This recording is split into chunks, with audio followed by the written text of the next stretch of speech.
And we are live. Ladies and gentlemen, welcome to the Ango show. We are doing a post show for AEW Revolution. And of course, we are going to discuss it. AEW just cut Sting off while giving his retirement speech. What the fuck? That was such a really dope main event. Really fun main event, honestly. Just very, very cool to see how all of that has transpired.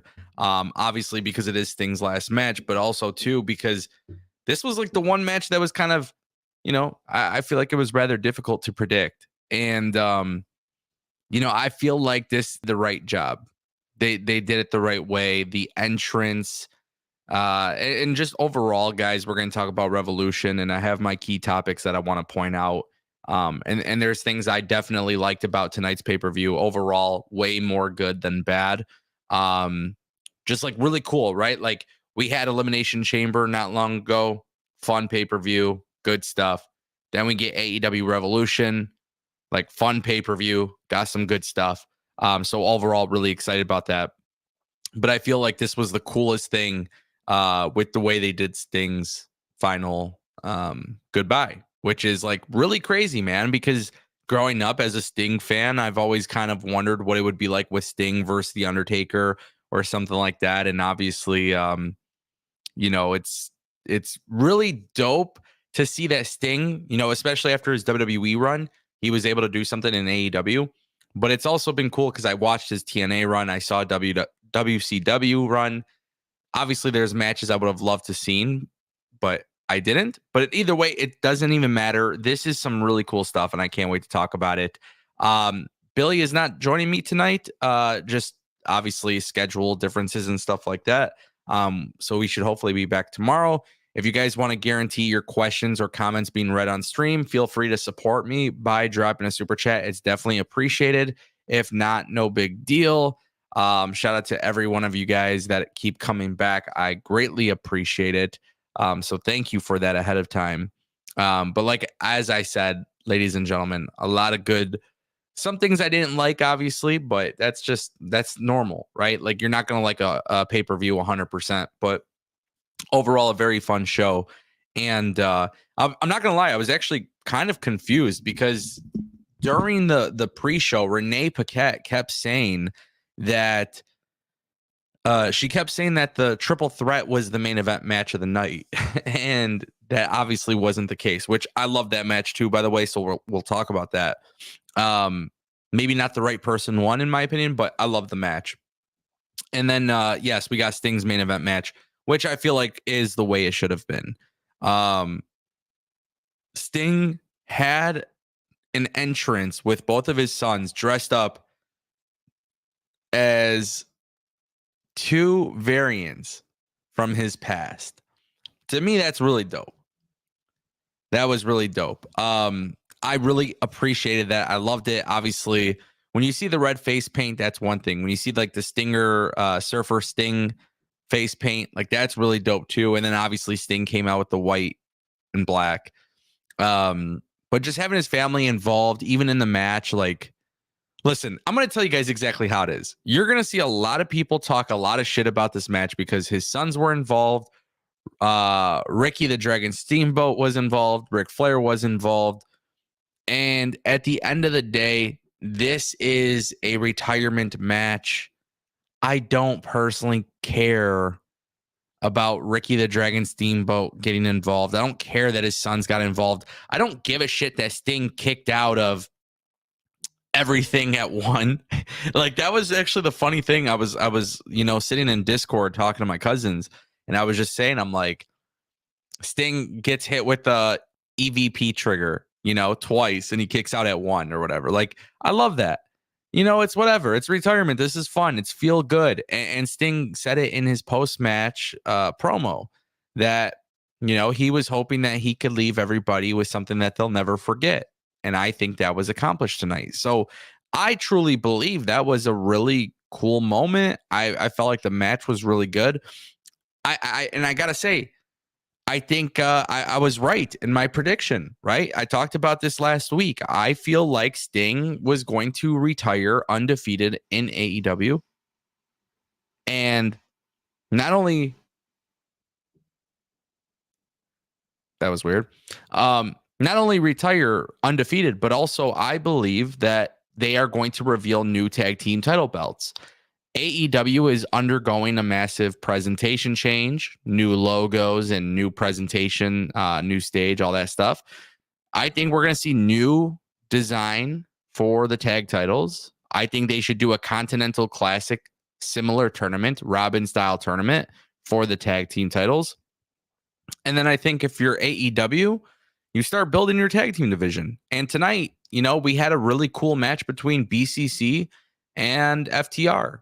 And those are two tag teams that should be running the tag division, plus Private Party and so many other tag teams. So I want to see that tag team division get back on track with Sting and Darby winning the match. It actually now becomes a lot better of a possibility. So I liked it. I thought this main event match was absolutely crazy. There was a moment, ladies and gentlemen, Darby Allin did the most insane thing I have ever seen in my life. He climbs this fucking tall ass ladder. Real glass is outside of the ring, sitting on like 6 chairs, and he just does like a swanton bomb. And his back was destroyed, absolutely destroyed. Darby Allin's just a crazy mother effer. That's just really what it is. And the funny, not even really funny, the sad thing is when it happened, I was like, I don't see how he could have done that without being paralyzed. He didn't go through a table. He went through glass that was like maybe 2 feet above the floor. Like he literally just landed. Like, I don't know. It was just crazy. Absolutely crazy. If I could show you guys the clip, I would. Because obviously I can't due to copyright. But dude, that was just like, what the hell? I definitely didn't expect that. And I expect, by the way, Darby Allin to be a crazy mother effer, but he was truly crazy. Just wanted to give a couple shout outs. Robin Plays Games in the chat, longtime member of the channel. Zachary, also longtime viewer. Humble 85, longtime viewer. So many of you stopping by. I appreciate it. Chester Franklin Jr. So many of you guys stopping by, and I appreciate it. Over 500 people watching live. Definitely appreciate you guys. So shout out to y'all. Yeah, definitely want to talk more about the show. Last couple thoughts I want to say about the in regards to the main event. I kind of said it earlier, right? There's a lot of people on Twitter who are going to complain about certain things. But when you look at Sting's retirement match, from the moment that they show the video package before where Sting is sitting in the theater and he's watching his career, I just want to praise AEW for showing us that you don't have to book legends the same way WWE has. You will not find a video on my channel in the last 5 years where I have said anything about AEW's inability to book legends. It's the one thing, it's always a constant. I always praise how well they do with booking legends. It's been absolutely incredible. Like, I truly believe we could sit here and talk about Tony Khan's booking. Go ahead. You might not like what I have to say about Tony Khan's booking all the time, but I always talk about how Tony Khan is very respectful to the business and he's respectful to the legends. And tonight, the way I saw everything presented, I thought, wow, like that is absolutely epic. I'm not going to sit here and lie. I truly believe that. I felt like that was one of the coolest and funnest things I've seen AEW ever do. So, yes, there's going to be people who complain. Sting kicking out at 1, Sting kicking out at 1, and this and that, and oh, Ric Flair's involved. And I'm not even a fucking Ric Flair fan. I don't care for Ric Flair. But, like, this is a retirement match. It's all fun. At the end of the day, the fans were happy. People are happy. If you really want to micro-analyze a retirement match on that type of level, I think that is personally silly, and I'm not going to do it. I'm not.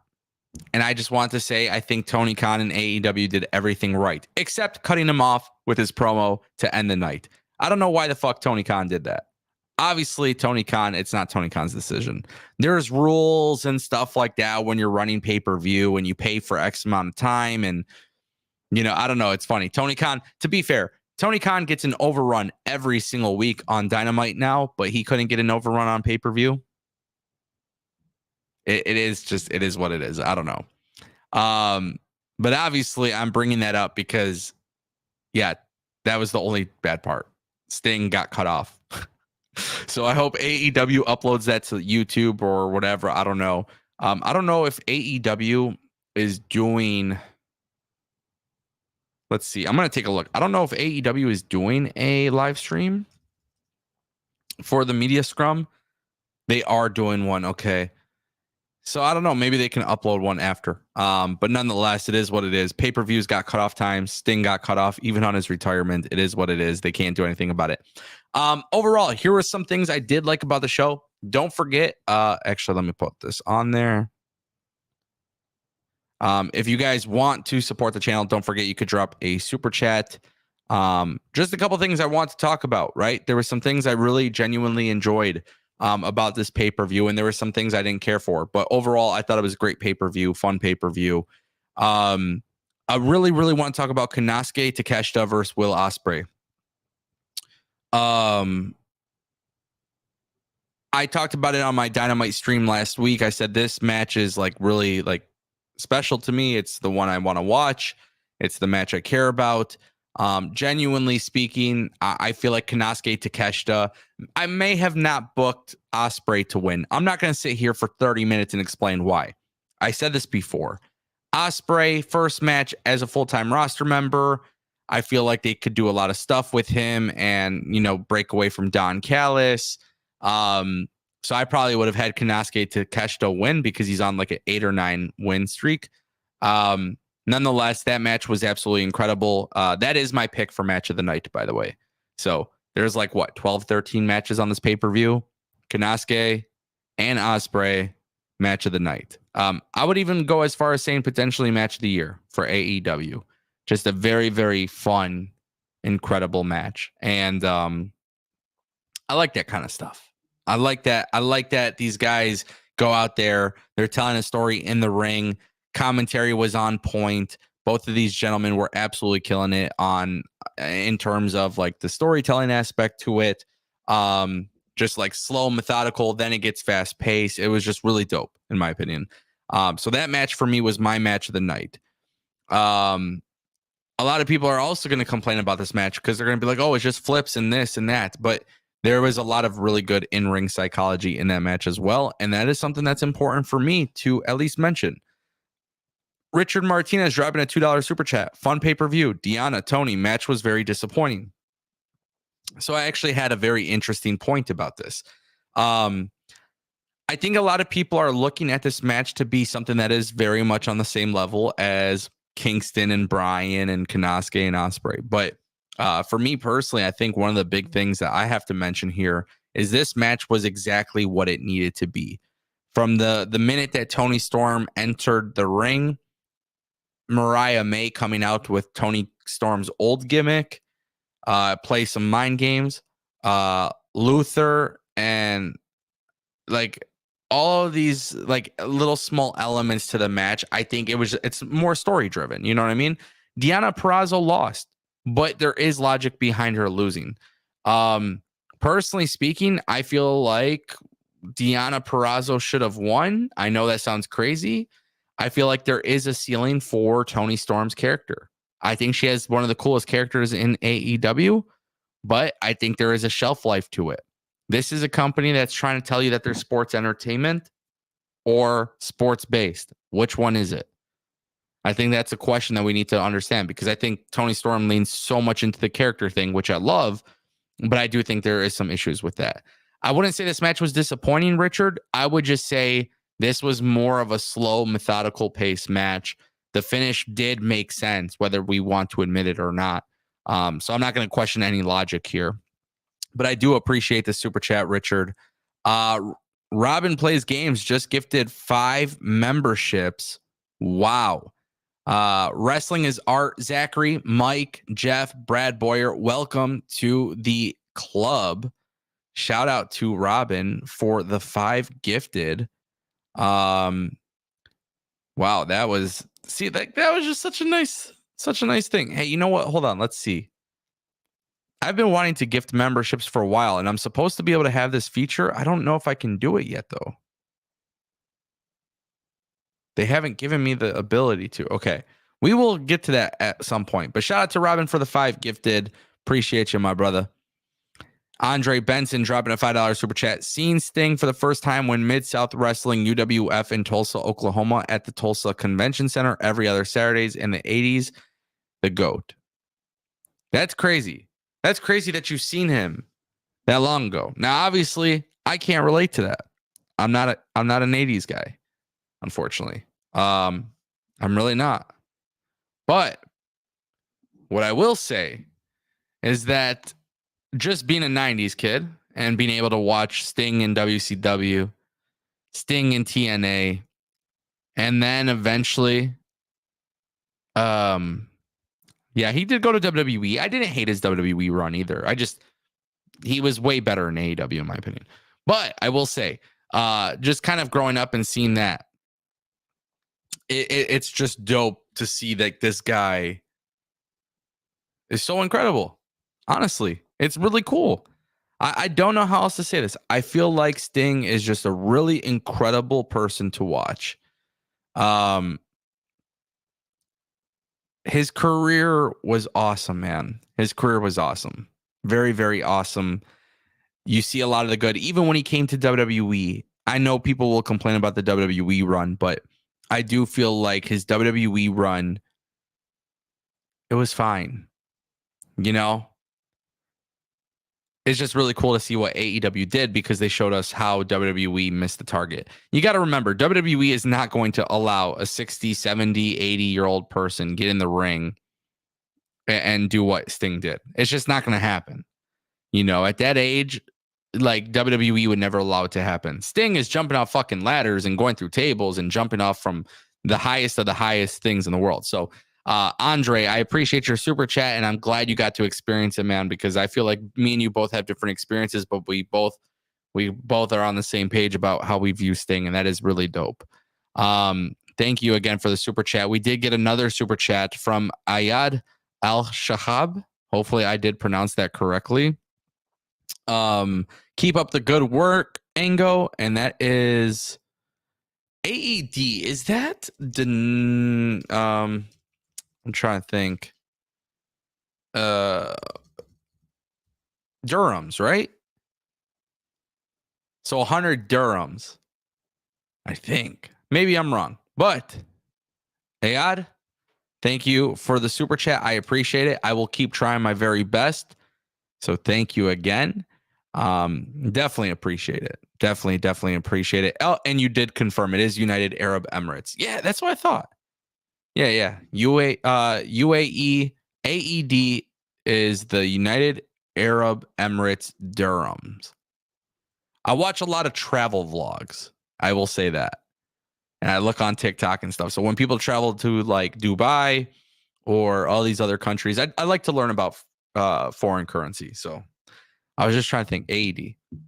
Cool. Thank you so much. Hopefully I pronounced your name correctly. If not, I do apologize. Appreciate it.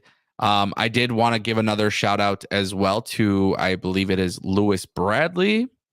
First time super chat. No comment associated with it, but Lewis Bradley dropped $1 super chat. Shout out to you, Lewis. Thank you so much. A lot of questions coming in. A lot of great things to discuss. I talked about Konosuke versus Ospreay match of the year, 1000%. I did mention earlier BCC versus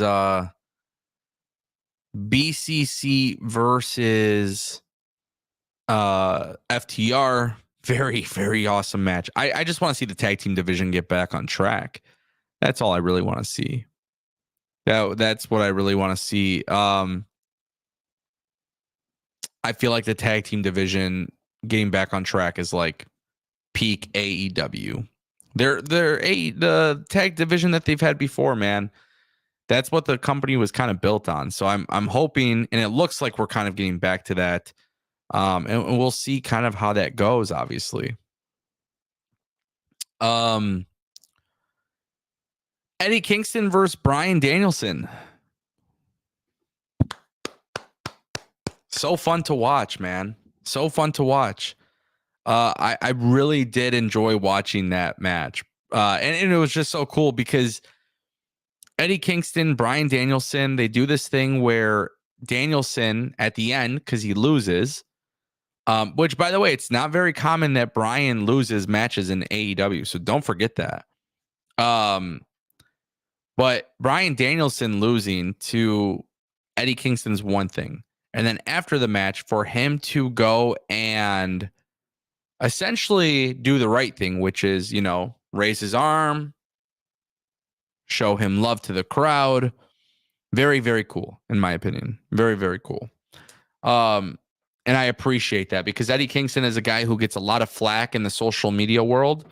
A lot of people feel very comfortable talking shit about Eddie Kingston. Obviously not to his face, but with one of these, right? Eddie Kingston's a fucking awesome ass wrestler. He's one of the fucking coolest wrestlers, dude. Like, there's just certain wrestlers that have like this little swagger to them that make them cool. Eddie Kingston, Konosuke Takeshita, both of them cool as fuck. Both entirely for different reasons, but Eddie Kingston's like, he's a G. I like watching Eddie Kingston on TV. And Eddie Kingston being able to beat Bryan Danielson and then get that praise is really huge. Today we're celebrating the retirement of Sting. I think when Bryan Danielson does have his last match, I hope they would do the same thing for Bryan, because ultimately at the end of the day, that was some really cool, like just really, really cool stuff. Yeah, fucking awesome. Another thing that I liked, I hated the result of the match, but I like this a lot. So I want to share this with you.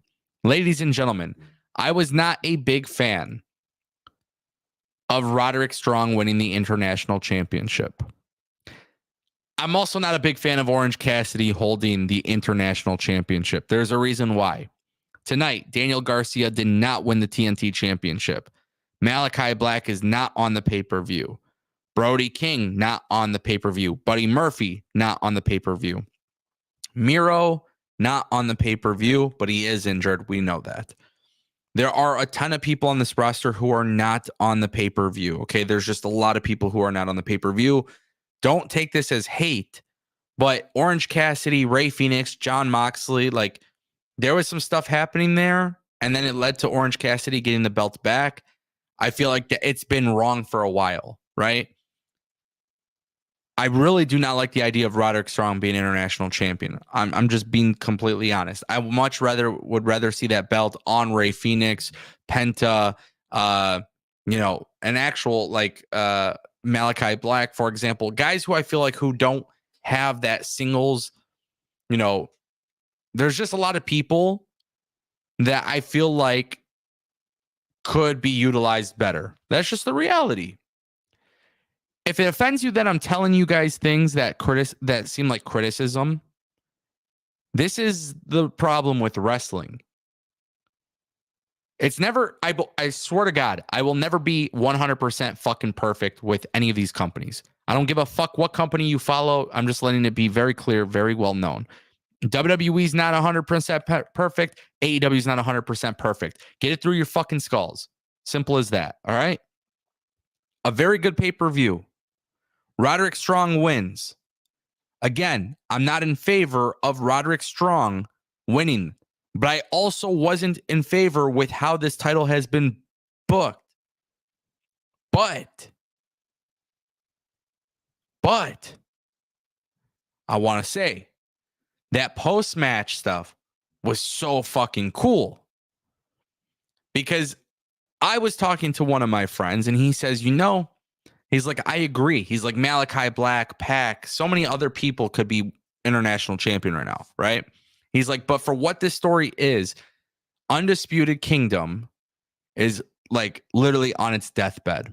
They are struggling. It's not as over as people thought it would be. The Devil storyline happened and it just kind of starting to flatline.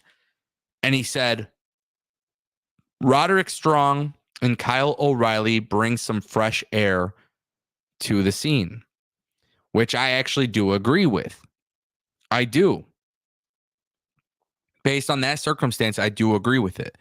Because Kyle O'Reilly comes back, Matt Taven or Mike Bennett, one of the two, they go and one of them give Kyle O'Reilly the Undisputed Kingdom shirt.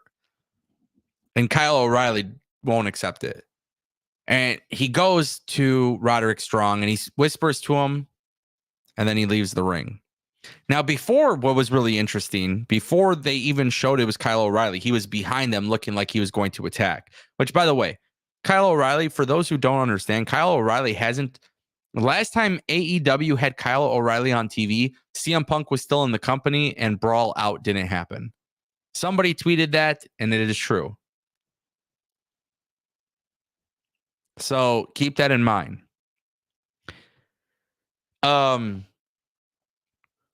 Kyle O'Reilly obviously having health issues, causing him not to be able to wrestle. Injuries fucking suck. He was injured. It looked like he was going to attack Roderick Strong. That didn't happen. I don't know, but it was really, really dope. It was dope. In my opinion, it was dope.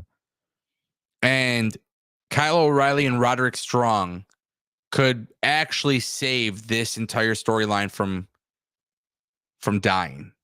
It could. I don't want to play fantasy booker right now, but long term, the way I see it is Roderick Strong, Adam Cole, and Kyle O'Reilly eventually leaving this group. And it's going to turn into the Kingdom with Wardlow, 3-on-3 feud. That's how I look at it. That is how I look at it. That's long term. I don't want to go too much in depth with that, but that is the way I look at that. That's the way I see it happening. Robin plays game, extending his membership for 29 months. He says Eddie Kingston, Bryan Danielson, Sting, Darby Allin, Will Ospreay, Konosuke Takeshita, FTR, BBC. BBC? BCC, my friend. Amazing matches. I enjoyed the wrestling a lot. Yeah, I mean, as far as that goes, all the matches were... Pretty much every match was good. I did have a couple complaints about some matches that didn't need to be on there, and I will talk about that too. But... yeah, I mean, these matches all delivered, really fun. You know, it's a great match when the crowd doesn't really know what to do or what to say or how to react or anything like that, because that does happen sometimes. And that actually happened quite a few times tonight, which I think is always a good thing. When you have a split crowd, that's always cool, in my opinion. But I totally agree. Robin, thank you for becoming a member. Appreciate you, my boy. Jose Jacob dropping a $20 super chat. Jose, I swear, I don't know if you've ever sent me a super chat before. This might be your first one, but I just want to say thank you for dropping the super chat. What kind of strides is AEW making in establishing a credible creative writing team so the fans can start to enjoy concrete storylines instead of just random matches just thrown together? Jose, thank you for the super chat. They have been making some changes. Jen Pepperman just left WWE. She used to work on soap operas. She used to write for the WWE. More specifically, she was writing for the women's division. Great relationship with Sasha Banks, Mercedes Moné. She joined the company. I think the biggest thing that people need to understand with this creative team is the identity that AEW wants. That's it. Like, booking wise, like, this pay-per-view was fine, right? Like, it was actually pretty solid. The post-match stuff with Kyle O'Reilly, cool. Sting's match, cool. Wardlow winning, cool, right?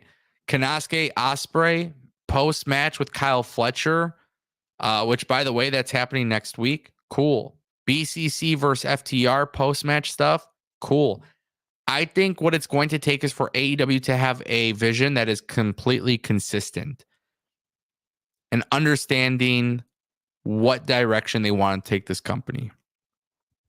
I'm just being so honest with you guys that I feel like one of the biggest issues that AEW has is its consistency. Zachary's in the chat. He knows. Robin, you're in the chat. You know. Listen, the things I'm complaining about today is not something I didn't complain about 2 years ago. People just need to understand that. That's the important part to understanding what I say and what I do. I'm literally talking about things. Just consistency. When they do storytelling, they're pretty fucking good at it. A lot of people don't even realize that. Like, I say this with AEW. Yes, I think they have a bloated roster. I do. I think they need to let some talent go amicably. If that talent wants to leave the company, AEW should let them go and leave, right? I'm not telling you guys AEW should just fire people. No. But I think AEW should, if somebody wants to leave the company and go to WWE or TNA, I think AEW should let them do that because they have a bloated roster. These issues that they have could actually solve a lot of problems for AEW. Like Malachi Black not having many singles matches, to me just tells me that AEW really just needs to let him go. Tells me they don't value him the way I would value him, right? And he's contracted for like 3 more years. When is that going to change? I don't know. But Tony Khan doesn't need a credible creative team. He has good creative. What Tony Khan needs is consistent creative. And that to me is something I don't know how to answer. I don't know. If I saw Tony Khan face to face and told him, dude, you know how to tell stories. You know how to present stars. You know how to do some really cool shit. I would ask him, why are you struggling to do this on a consistent basis? And if Tony Khan would not be able to admit that this is an issue that he has or an issue that AEW has, if he thinks it's perfect, I'm telling you guys right now, what I'm saying is something I've been saying for years. It's just simply not true. The Kyle O'Reilly, like I'm just saying, I wouldn't lead with Roderick Strong versus Orange Cassidy for this pay-per-view, but it was a decision they made, right? Cool. The Kyle O'Reilly Roderick Strong thing is like making me very intrigued to watch Dynamite. Now I need AEW to follow up on that on Wednesday. You know what I'm saying? And then after Wednesday, they need to keep following up with it on a week-to-week basis. Sometimes random matches happen, but then things come from a random match. That's completely fine. But I just need consistency, continuity, purpose. That's all. And I say when AEW does it, they're fucking awesome. Dynamite was good last week. This Revolution pay-per-view might have been their best pay-per-view they've ever had. So, yeah, I don't think it's necessarily about establishing the creative team. I think it's just the final decisions that are being made. It has to be done with continuity. That's kind of how I see it. Jose, thank you so much for the super chat. Appreciate it. Thank you again. And shout out to Sabine Henning, who has become a new YouTube member on the channel. Definitely appreciate that. Thank you. Thank you so much. Appreciate you. A lot of people are asking questions guaranteed answers with super chats or memberships. So just keep that in mind, guys. I do see a lot of people talking about Jay White. I will address that. I think Jay White, he did a post-match promo, obviously in the pre-show. He did a post-match promo where he spoke about on Big Business. He has some business to attend to. Obviously, I don't think it's a secret. I've been saying this for a very long time. I think AEW is very clearly building something with Jay White and Okada. I said it before. Tony Khan, AEW 2024. Big Business is going to be just like AEW All Out in 2021 when Bryan Danielson, Adam Cole both debuted. And that's what we're getting out in Big Business. We're getting Okada and we are getting Mercedes Moné. So in my opinion, Jay White getting involved with Okada, it's an interesting choice. I don't know. We'll see what happens. I'm on record. I will never hide away from my opinion. I think Jay White has been underutilized. Unfortunately, I don't think he's been booked well. I don't want to see him with Bang Bang, Scissor Gang, Gang Bang, this, that, whatever. Everybody loves the Acclaimed. To be honest with you, I'm getting to the point where I don't. Just being honest, I think it devalues Jay White. Jay White should not be involved in comedy. Jay White often gets compared to Seth Rollins, right? Let's take that comparison a little further.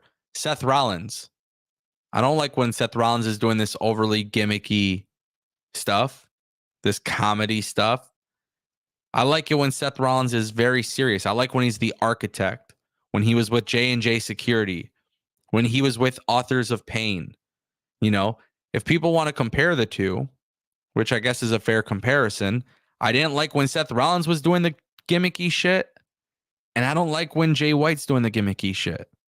So, in my opinion, Jay White being on the pre-show, it just tells you that I feel like they've gotten it wrong with him. Can they change that? Absolutely. But I still think they got it wrong with him. So, unfortunately, until that changes, I don't know what to say. Justin Kennington dropping a $2 super chat. What does MJF do when he comes back from injury? Well, this is a great question. AEW announced tonight, April 21st, a new pay-per-view called AEW Dynasty. The colors for the branding associated with MJF. MJF will be back then. We'll see how they go about it. I don't know anything other than MJF will obviously be back in AEW. And I think he's going to go after Adam Cole. I think that's why the Devil storyline started to die and fizzle a little bit, because MJF got injured. Adam Cole's injured. But I think Tony Khan will go back to that. I don't think it will work, in my opinion. I don't think so. I hope it does. I don't think it will. But Justin, I will kind of point out too, if MJF returns at Dynasty, April 21st, I think it just makes a lot of sense for MJF to not come alone.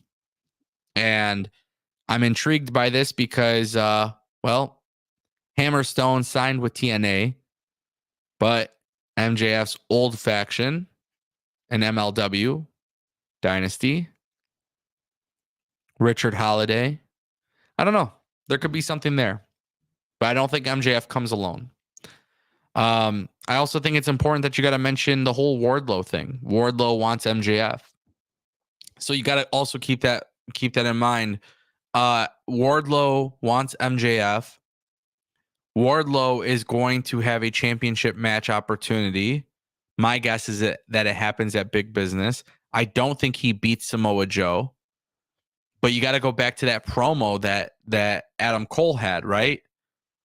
He's going to have Wardlow win the championship and hand it over to Adam Cole. So that's another wrench in the plans. Maybe Wardlow and MJF become baby faces. I don't know. I really don't know. But I expect them AEW Dynasty April 21st. Justin, thank you for the super chat, brother. Robin Plays Games, dropping a $5 super chat. He says, I'm getting to the point where I feel like I should only tune into the pay-per-views mostly, then Dynamite or Collision. I mean, it's tough, right? Because you got to pay $50 for these pay-per-views. Tonight, AEW had quite a few issues with Bleacher Report. So I don't know if I would pay $50 for a pay-per-view that doesn't, if I'm not enjoying the build. Like for this one specifically, the two things that made me excited was last week Dynamite, watching Konosuke and Will Ospreay sell their match. And then obviously Sting's retirement. Those were the two selling points for me.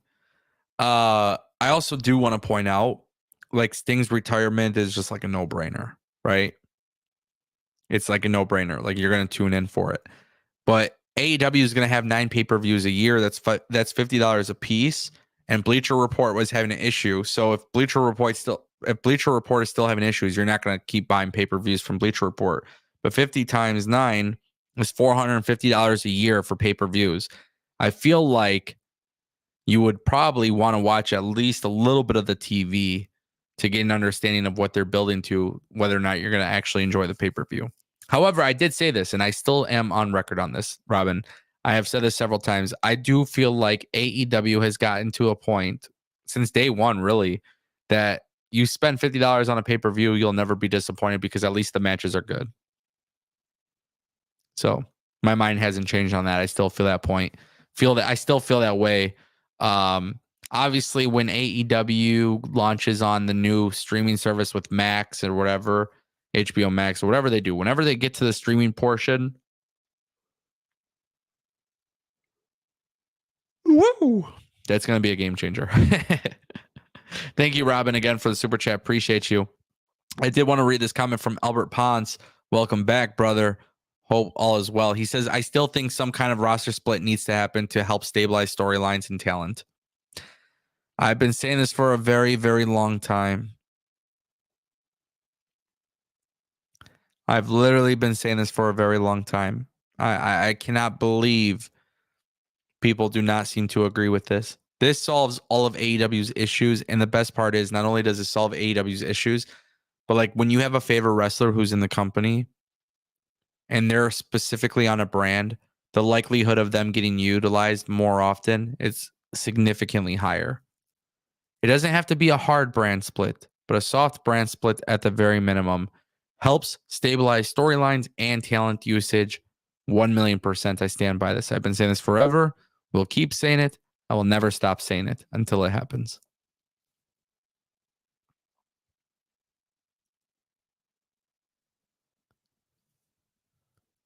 Lot of great comments. Some people did not have issues with Bleacher Report tonight. That is fantastic. I did. It seems to be a common trend with Bleacher Report. Now, the cool thing is Fight TV or Triller TV or whatever, they came out and put it available for US because of that. So that's cool. Bleacher Report is the worst fucking streaming app in the world, and I'm tired of people like making it out to be like this really cool thing, but no, it's not. Bleacher Report sucks. They need to get away from it 1,000,000%. Obviously, I'm sure there's things that I'm missing, but overall, if I didn't talk about it, I probably didn't care about it. That's just kind of the reality, ladies and gentlemen. Overall, I very much enjoyed AEW Revolution. Might very well have been their best pay-per-view. My only final point that I wanted to make tonight, pay-per-views are long. And I feel bad because it's now 12:41 a.m. And I'm sure some of you guys want to watch the media scrum as well. When you guys spend your time with me for an hour, 2 hours, whatever it may be, I just want you guys to know that I appreciate it. Because AEW from 6:30 till 8 o'clock, that's the pre-show. From 8 o'clock to like 12 o'clock, that is obviously the pay-per-view. It's long. So when you guys spend your time with me, I appreciate it. But also I want you guys to know that I want to respect your time too, right?